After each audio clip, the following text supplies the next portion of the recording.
Hey y'all, Mom of all things. So this is a real-time version of how I install butt length boho braids. I did traditional braids because my hair is less than an inch. As you see, I have my hair sectioned off into rubber bands just so I can grip it better. So I start off by putting a crochet needle through the base right underneath the rubber band. And my rubber bands are not tight, they're just on there secure enough, and then I cut them off later on. Excuse me, and then I loop in the 1/3 of the section I'm going to use for braiding hair.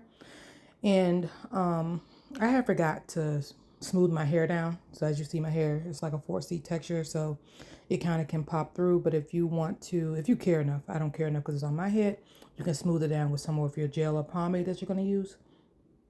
I didn't care enough to do that. But you take the other two sections of the braiding hair and just go ahead and start braiding it, and keep those three legs throughout the entire time so you don't run into what I just ran into right here, where it starts to tangle and you got to keep untangling it. I was just trying to focus more on blending my natural hair into the braid, but you don't want it to tangle so much down the end. But usually I'll, be able to keep the three legs of the braiding hair. But yeah, once it's on there, it's on there. But you see how I didn't use a black rubber band at this piece. I was running out of black rubber bands. So I used a clear one and it's like peeking through. You can just go back through with a scissor if you care enough and just cut it off. I personally don't care enough. And yeah, don't be coming for me for that part that's like a little trapezoid, because it was like 1 o'clock in the morning when I was parting these off and I just didn't give a damn no more. But yeah, so I braid down, and normally if I'm doing this style on a client, I will have added the boho hair closer to the top, like at least 1 to 2 pieces.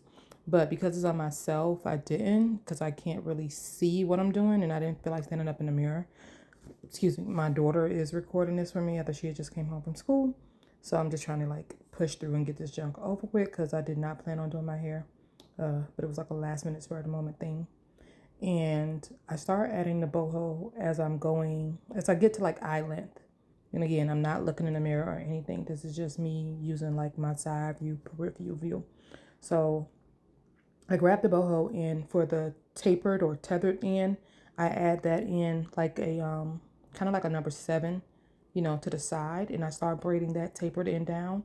And then I clip off, or because this piece is high enough to my mouth, I just tuck it in my mouth. Keep a good grip on it. It slipped out my hand right there, so that's why I had to, redo it. But yeah, I was fighting with this hair. It was giving me time on this one particular braid. This is actually good hair. Model is the brand and of the braiding hair, and then Free Tress is the brand of the human hair. And I have 60 inches of the braiding hair. But yeah, for me, since it's my own hair, I just tuck it into my mouth and keep braiding down for the pieces that are close enough to my mouth. But if it was on a client, of course, I would use a clip. And then as I went down further to where it wouldn't like, reach, I just used a clip to clip it out the way. And I add about 4 to 5 pieces on each. I could have did more because I had 2 bundles of braiding of the human hair, and I only ended up using like a bundle and a half, and that was with me being generous towards the top. Like I really could have, at the end, the back of my hair, the first 3 rows, I only added boho to the ends of it. I could have just did like boho at the ends on the first row, and then at the top added 2 and 2 and 2.